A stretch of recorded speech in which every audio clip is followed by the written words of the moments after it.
What if I told you there's something that can improve your physical health, your mental health, and your financial health? It'll make you stronger with better muscular and cardiovascular health, and even reduce your risk of diabetes and cancer. It can help with stress and anxiety and depression, deepen your connection to your family, your community, and the environment, and help you save around $12,000 a year. It's not a pill or a special diet or some new kind of cryptocurrency. It's this. I'm here today to tell you how biking can fix your life. I'm Brian. I grew up in suburbia in London, Ontario, with a handicapped father. My dad was in a car accident when he was 18 years old and was in a coma for a few months. When he came out of it, he discovered he was blind. Although he was able to find a job as a telephone operator, he's never seen my mom or any of us kids. He wasn't able to participate in sports, and he was never able to drive a car again. But the one thing he could do is ride a bike. He got one of those tandem bikes with 2 seats, and with a sighted friend on the front, he could cruise around town and even ride in fundraisers like the Big Bike Ride to Beat Cancer. I can only imagine what his friends and coworkers were thinking when he was asking for donations. Like, what? The blind guy rides a bike? To him, it represented freedom. And that's how biking started.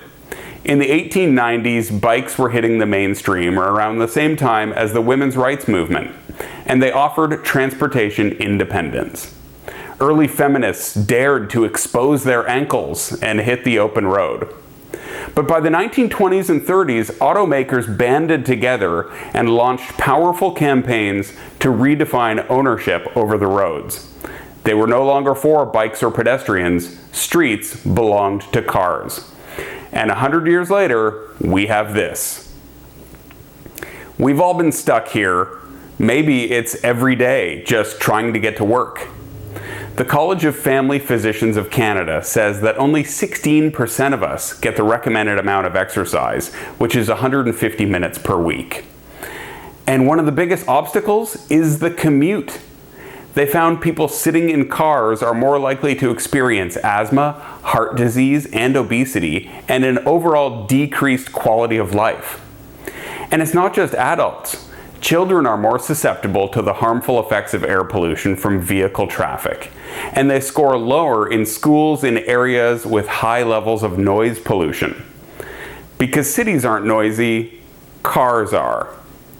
But active commuting, even 3 kilometers a day, reduces your risk of cardiovascular disease, diabetes, cancer, and all-cause mortality. It's free exercise.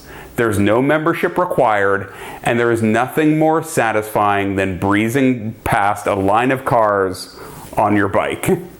While they're cursing out rush hour traffic, you're getting the wind in your hair.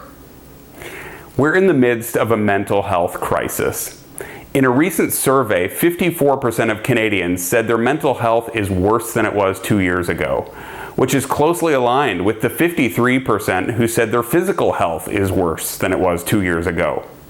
But the worst overall is our sense of optimism, which 56% of Canadians said is worse than it was 2 years ago. But biking has been shown to decrease symptoms of depression and increase overall feelings of happiness and well-being. Instead of the sound of horns and engines, there's the peace and quiet of riding a bike. You'll notice things you've never seen before as you take the time to travel to where you need to go. And while drivers are focused on the cars in front of them, on a bike you're thinking about your day and ideas for that project you're working on, or where you're going to go for your next vacation. And speaking of vacations, biking will help you save for that.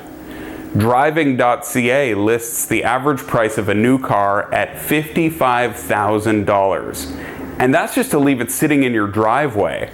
When you add gas, insurance, maintenance, interest, and depreciation, RateHub.ca puts car ownership at over $12,000 a year. Not to mention parking. We pay to drive our cars and to leave our cars. Meanwhile, oil companies are making billions of dollars in profits by keeping us dependent on their product, with record high prices they say are due to the pandemic, or the recession, or the war in Ukraine. Really anything that's beyond their control. Stats Canada shows transportation is the second highest monthly cost for Canadians, after housing. We spend more on transportation than we do on clothes and entertainment and recreation and personal care combined. Imagine how good we would look and feel if we used that money to spoil ourselves instead. Instead of feeling like a chauffeur, gassing up to drive your kids all over town, rushing from place to place, imagine if you biked there with them, getting fresh air and exercise, and showing them there's an alternative to the noise and pollution and high cost of life in the city. Now you might be thinking, Brian, biking is hard. There are too many hills. I have bad knees. Biking isn't safe. I don't have the time. My bike is old. Bikes get stolen. It's too hot. It's too cold. It's wet. It's windy. I sweat too much. I don't have the right clothes. You should know those are all valid excuses. But you don't need to break any speed records or wear head-to-toe spandex to ride a bike. All you need is your two legs. Start small. Take your bike out on good weather days, or when you only need a few things from the grocery store. Take your bike when you have the time and the energy. You'll find that each time it gets a little easier, and you start feeling a little better, and a little more confident, and more up for a challenge. And maybe you walk up the hill for the first few days, but eventually you'll make it to the top. More and more people around the world are rejecting all the money and noise and time spent sitting in a car. A car almost killed my father. In 1971 in Amsterdam, 3,000 pedestrians were killed by drivers. They said enough is enough and redesigned their infrastructure for bikes. And they went from 3,000 pedestrian deaths a year to now less than 50. Portland is saving $115 million on healthcare thanks to an increase in cycling. London, England is saving £6.7 billion on healthcare thanks to their new network of cycleways. Paris has doubled their number of bike lanes, leading to cleaner air thanks to a 60% reduction in vehicle emissions. In Los Angeles, street takeovers are happening more often and giving bikes full access to the road without the danger of motor vehicles. And Victoria, BC's new cycle infrastructure is paying off. It's now the #1 city in Canada for active commuting. People are walking and biking to work. The change is happening around the world, and you can be a leader in the movement.